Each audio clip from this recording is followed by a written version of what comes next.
have you with us on this edition of the Urban Debate. Viewers, at the risk of repetition, here at Mirror Now, we have again and again reminded you that coronavirus hasn't gone away. We reminded you every time there was a festival around. We reminded you every time we saw large-scale violations of COVID norms.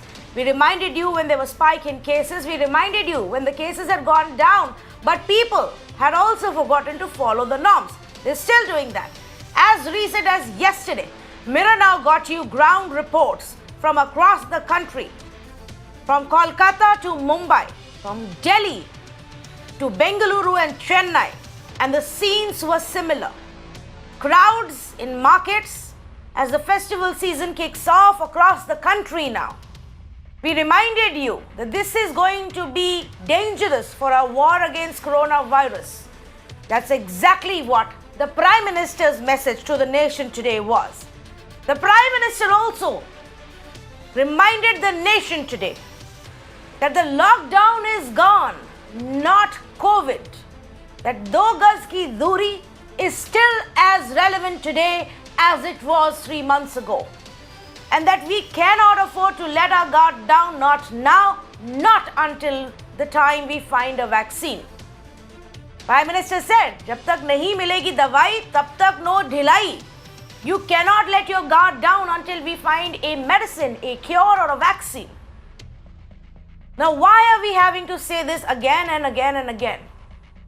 Look at the visuals that we've got for you. And I'm actually going to take it a step further. I'm actually going to say, look at what we've seen in market areas across the country right now. Look at what we are seeing in the political rallies that are being held in Madhya Pradesh, in Bihar. Look at what we've seen in the religious processions that have been led by our netas. I think the first reminder and the big takeaway from the Prime Minister's message tonight has to be for our netas. Tejasvi Yadav today held a huge rally in Bihar, a sign of what he believes is a sailab, a sentiment, a mass sentiment against the current government, and a huge sign of strength for him. पर उनको जनता का सैलाब जहां दिखता है, मुझे वहां Covid का सैलाब दिख रहा है. Our netas cannot afford to be this irresponsible. You and I cannot afford to be this irresponsible. So tonight, one more time, in case you've missed it, in case you've forgotten, let's talk about the dangers of coronavirus. Let's talk about the dangers of not wearing a mask, not following social distancing, and how the cases may be coming down today, how you may be not seeing reports of overburdened hospitals, of overcharging hospitals, or people dying because of coronavirus. It can still happen. It can happen as pollution spikes, cases could go up. It can happen as cold winter strikes, cases could go up. And it can happen as we begin to socialize during the festival season and forget all norms, cases can go up. Listen in to an excerpt of the Prime Minister's speech before we bring in our panelists. दुनिया के साधन संपन्न देशों की तुलना में भारत अपने ज़्यादा से ज़्यादा नागरिकों का जीवन बचाने में सफल हो रहा है. देश में टेस्ट की संख्या जल्द ही 10 करोड़ के आंकड़े को पार कर जाएगी. कोविड महामारी के खिलाफ लड़ाई में टेस्ट की बढ़ती संख्या हमारी एक बड़ी ताकत रही है. इन सभी प्रयासों के बीच ये समय लापरवाह होने का नहीं है. ये समय ये मान लेने का नहीं है कि कोरोना चला गया या फिर अब कोरोना से कोई खतरा नहीं है.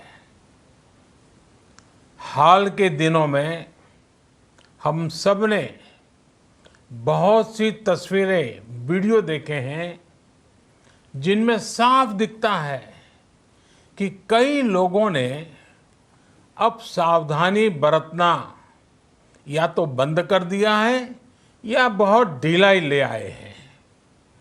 ये बिल्कुल ठीक नहीं है.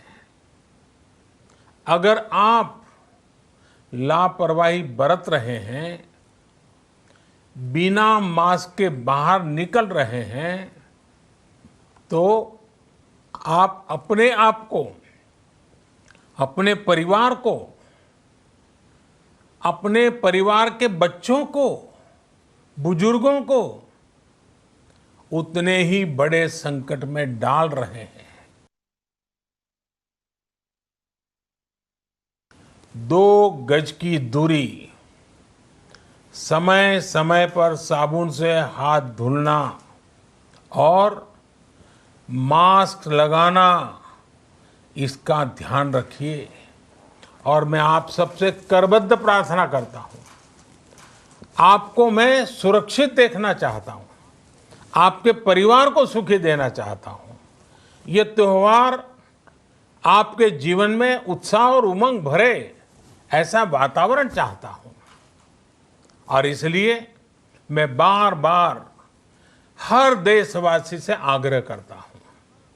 मैं आज अपने मीडिया के साथियों से भी, सोशल मीडिया में जो सक्रिय हैं उन लोगों से भी बड़े आग्रह से कहना चाहता हूं कि आप जागरूकता लाने के लिए, इन नियमों का पालन करने के लिए जितना जन जागरण अभियान करेंगे, ये आपकी तरफ से देश की बहुत बड़ी सेवा होगी।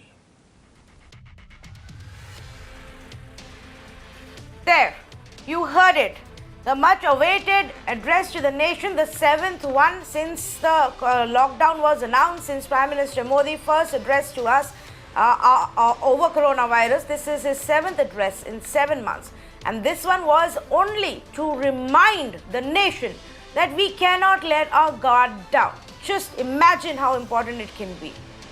We're going to also keep running visuals of what our reporters have got over the last few days. These visuals should scare you, viewers. Even if you are not one of those who's been there in this market, it could be anybody around you. And the virus may just be spreading silently. It may show up in a few cases, may not in the other cases. We all need to not just discipline ourselves, restrict ourselves, but also tell those around us to be a little bit more careful. Let's say good evening to the panelists who are joining me right now. Dr. Shashank Joshi, Dean, Indian College of Physicians, Lilavati Hospital, and a member of the COVID Task Force here in Maharashtra. Dr. Mahesh Chandra Mishra, former director of AIIMS. Dr. Mishra, good evening to you. Let's begin with you. Why is it that there is a need to emphasize, of course, the festival season is upon us, but is there also an added challenge between winter season and pollution that people need to be, reminded of? Absolutely, Tanvi. We discussed, Dr. Shashank and myself both were there on your show, I think a week ago or 10 days ago. And the same discussion we carried forward that with the upcoming Dashera, the Durga Puja, Deepavali, winter, pollution. So it's a double jeopardy what we are going to face. And on top of that, if people have lowered their guard to minimal, I think that's another dangerous trend. And these elections coming in Bihar, and you showed the crowd in the election rally today. So all these things we will see the effect by whatever gains we have now over last 1 week or 10 days that cases were coming down with the same number of tests. And it has come down to less than 50,000 in last 24 hours. Deaths have also come down in last 24 hours. So all this gain, what we have seen, we might lose if people do not believe in taking measures to protect themselves and others. And naturally, we have seen the half of the families have died. We have seen that. Some people known to us, and there are 3 persons of family of 6 have died due to COVID, and it is not something imaginary, it is not something hoax. Many a times, lot of educated, literate people, urban people feel it is a hoax, which is totally misplaced. It's a real risk, and each one us carry that risk. As soon as we get in contact with someone in the naturally, since we go to the hospital and work, the risk becomes more. But in marketplaces, I think the risk is maximum. And of course, in the public transport, and we cannot overemphasize what you have very effectively conveyed to everyone, that why these measures, why this prevention is essential. It cannot be overemphasized. Whichever way people want to do it, but they should protect themselves. Otherwise, they'll cut a sorry figure when if something goes wrong, they don't get bed. And if there are large number of patients, infected patients, we see after this festive season or during the festive season, I think huge economic cost to the family, to the society, to the nation. And I think Prime Minister could not have emphasized more what he said. And he started with positives that there has been a good recovery rate. We have got the advantage of younger population, and also our testing facilities have multiplied, and we are crossing almost 10 crores of tests in the country. So almost 8 to 10% population has been tested. We have seen the zero surveys where already we have seen 30% and the people carrying antibody. So all these things actually confirming that there is a community spread, and people are, if they are not listening and they are not taking measures, then naturally the God only can save.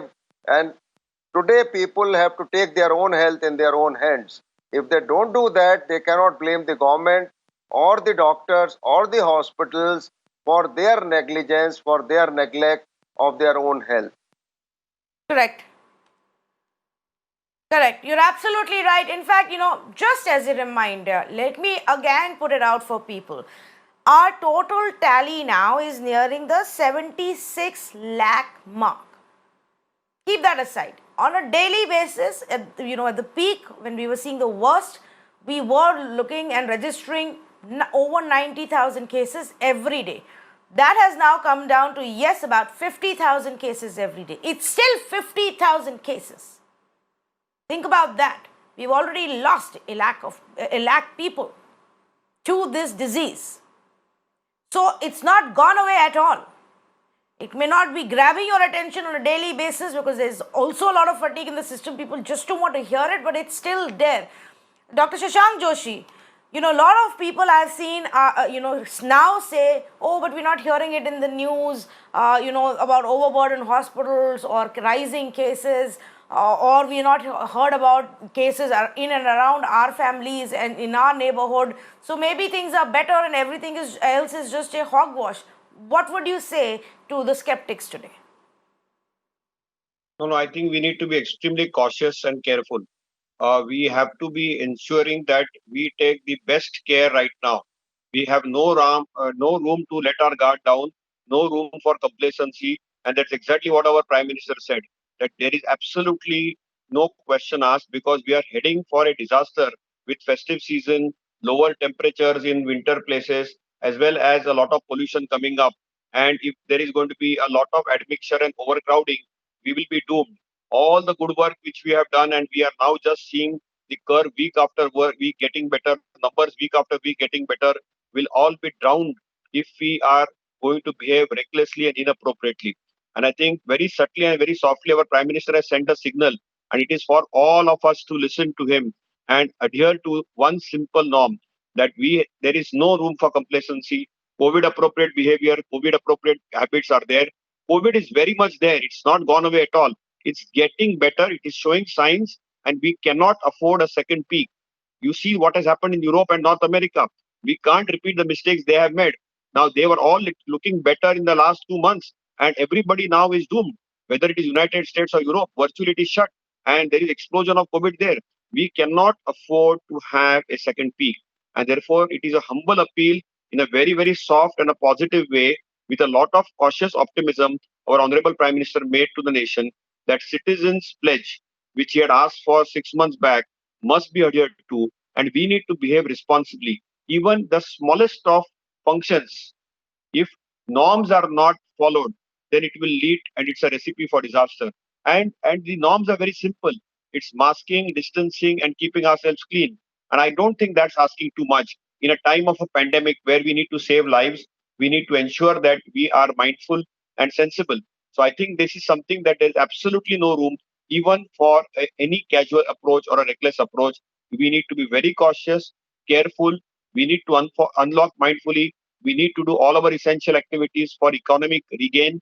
But at the same time, in the name of festivities, we just can't socialize, over socialize, and get into a doomsday like of situation. I am sure Indians are wise and they will look up to the Yes. appeal of all the medical doctors, all the administration, all the government officials, and our prime minister, and all the state ministers and the state governments that they need to behave sensibly at home and outside with the best norms so that we are able to continue the gains we have gained in the last 6 months. We have just about started bending our curve in the last 3 weeks. And if these gains continue over the next 3 to 6 weeks, by the time a vaccine is round the corner, we will be by February, March looking at much better India than what it is today.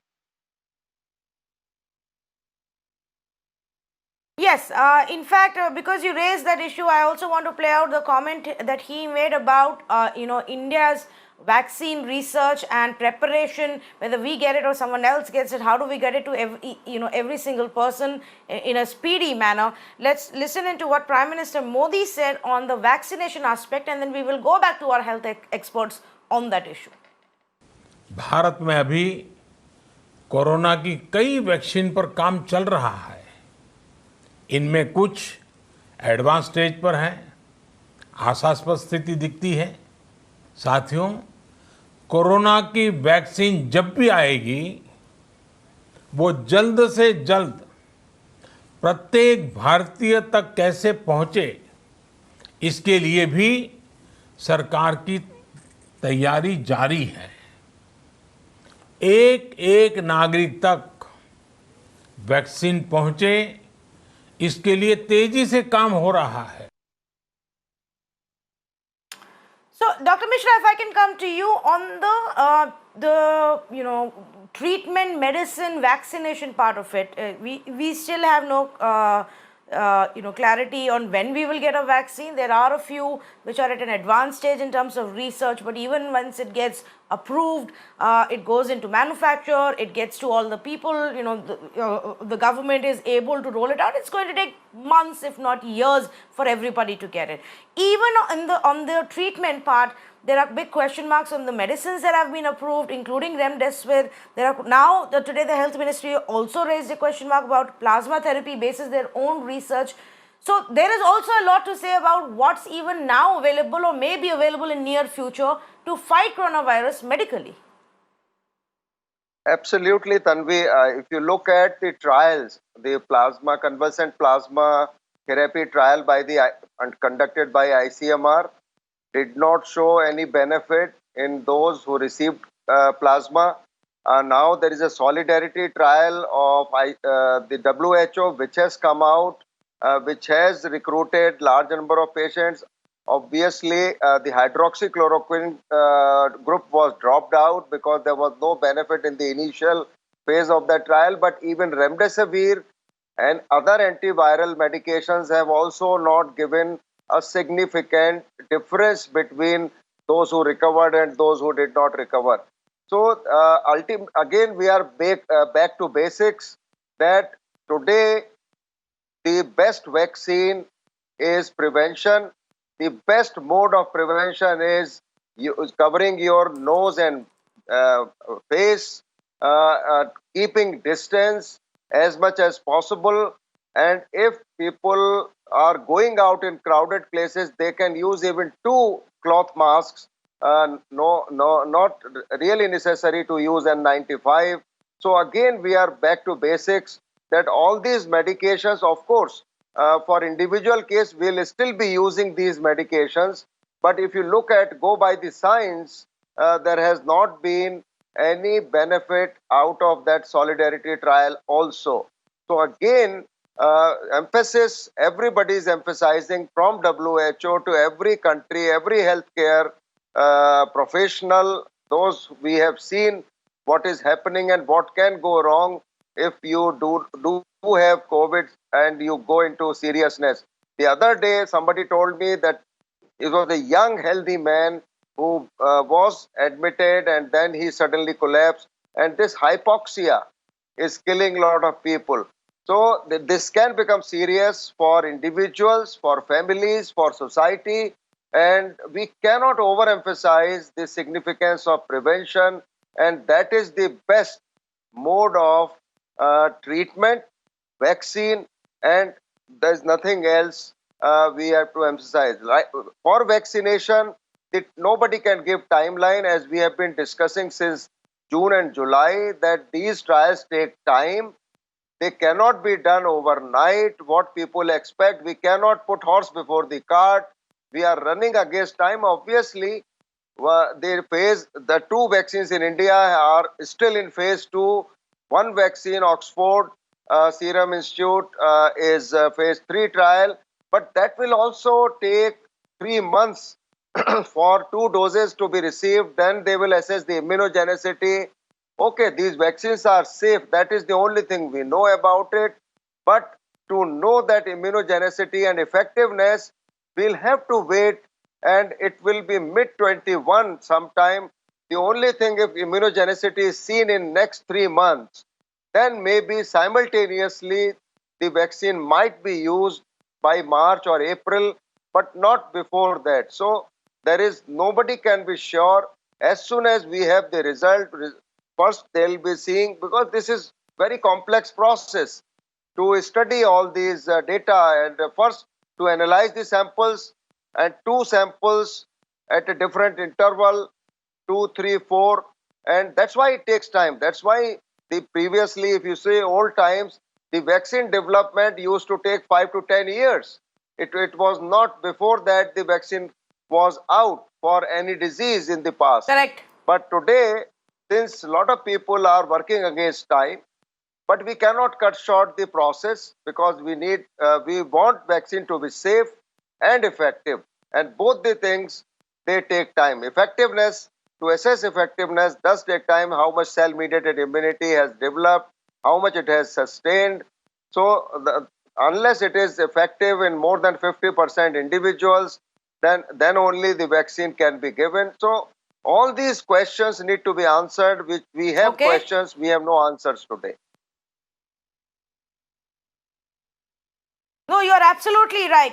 In fact, let me also bring in another angle, with you experts, and Dr. Joshi, maybe you can speak on this now. For a lot of people, it's just another case of flu. So you get flu, you are home quarantined, you get all better, and you get back to life. But we've seen some reports emerge, of course, very few, largely still maybe anecdotal. Is there any research available right now on larger damaging impacts to our organs because of this coronavirus? So, there are 3 things. Number one is that we need to ensure that most COVID and 80 to 90% of COVID is going to be silent or asymptomatic and will have excellent recovery. A small percentage will progress in the vulnerable category, and there are some scores which have come in which will predict the severity of the disease. And simple things on complete blood count, like a red cell width or a neutrophil to lymphocyte ratio, we have a lot of computational scores which our doctors can decide. But the main thing is, diagnose early, treat early, and the treatment is highly individualized. The earlier you treat, the better is the outcome. And supportive care is the core. It's oxygen, oxygen, oxygen with prone position, maybe a little bit of steroids, maybe a little bit of anticoagulants, and many of these drugs are in research mode. But in times to come, we are seeing better outcomes. So what we saw 6 months back, we did not know what we were heading into. But now we have a pattern of treatment. The treatment is still individualized. It is still very much in the research mode. Most of the mortality data has been disappointing, but the recovery data has been pretty supportive. And I think we will now use the treatment modes a little more early and diagnose the disease a little more early. So, but COVID can affect the whole body. It's just not the lungs. It can affect the heart, it can affect the gut, it can affect the whole body. But if treated early, we can have excellent outcomes. And we will also get treatment options in times to come, including some of these monoclonal antibodies, immunological agents. A lot of research is going across the world in better treatment care, and it will be a combination of multiple things which will eventually work. No single treatment option is working, but maybe a combination of all will eventually save lives, and that's what we are seeing already.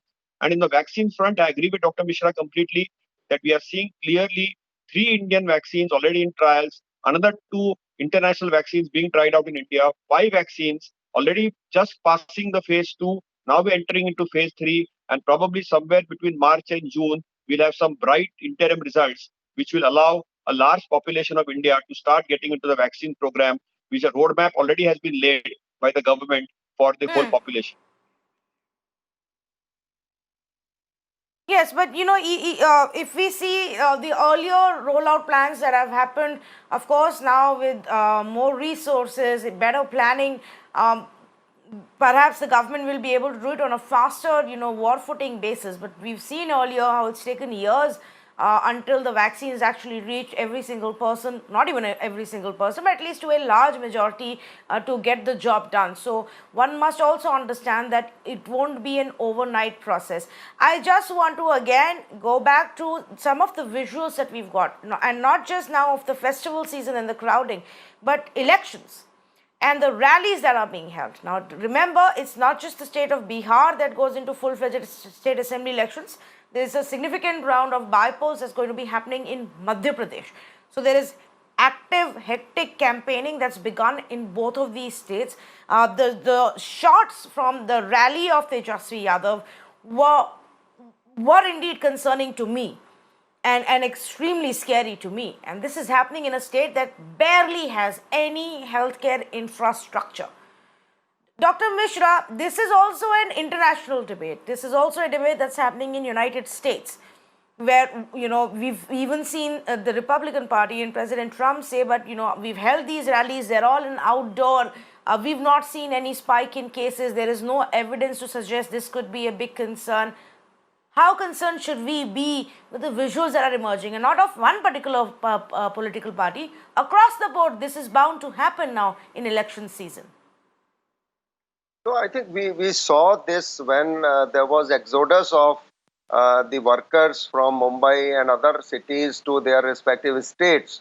And that led to the spikes in all these states. Like Chhattisgarh was doing very well until May. And then as soon as these workers started returning, we saw the increase in number of cases. And so there is definite risk. There is definite risk, and it is going to happen, of second spike in cases after the election is over, because there are a lot of people are also mobilized for election duty, and they'll also go back to their workplaces. So besides the general public, the employees, government employees who are deputed and deployed for election duty, so whole lot of population is likely to get affected. And this virus is so naughty that it is, I've never seen such an infectious disease in my life, except the measles used to be about 18-20 times more infectious than this. But now we have a very robust vaccine against measles, or might be smallpox.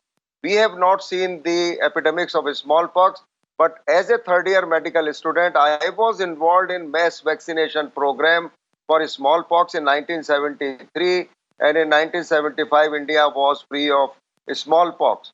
So I think the same kind of mass vaccination program will need to be done once the vaccine is available. And but these scenes, of course, the election rallies are going hugely detrimental to the society at large. People are not realizing that they are putting their life at risk while going for these rallies, whether they are motivated by the party, they are motivated by extraneous considerations. We don't know why they are going in such large numbers. Actually, a lot of digital media, because today most population have some kind of mobile phones. So actually these parties could have devised methodology where they can use this the cellular network, the cell phone network, for canvassing and all those things. But they don't listen, Correct. and they do what they like to do. Oh yes, absolutely. You have a point there. But the larger message also being that we need to be careful, and I think netas need to lead by example, and perhaps to begin with, BJP netas. BJP's leader, our Prime Minister, Narendra Modi, has now put out this very clear, direct message. Not the first time he said it, but he's made a point to separately announce an address to the nation and make the address only about not letting our guard down. That's how important it is, viewers. We hope all of us keep this in our mind and follow with discipline just for a few more months at least. Not advocating lockdown here. I'm not advocating complete isolation here. I'm simply saying maintain a little bit of distance and wear a mask. That's going to take us a long, long way in our fight against coronavirus. India as a country cannot afford another peak, another wave, the way we saw a few weeks ago. Thank you to both of our expert panelists for joining us on this conversation. Quick break. On the other side, a big debate lined up. Stay with me.